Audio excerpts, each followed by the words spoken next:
Isang senior citizen ang naospital matapos siyang mahulog mula sa sinasakyang pickup sa Cebu.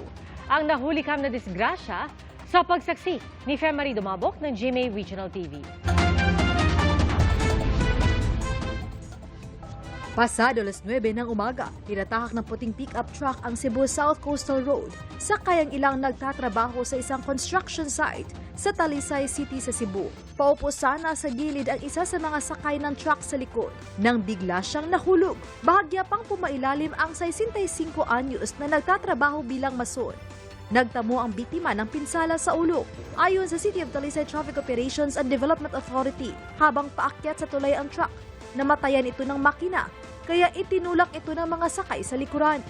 So, gi-advise niya sa mga kauban nga ay nalag-apil tay, sa diha na lang kasasakyanan, matawag na to o wag gid siya maligiri sa iyang ulo.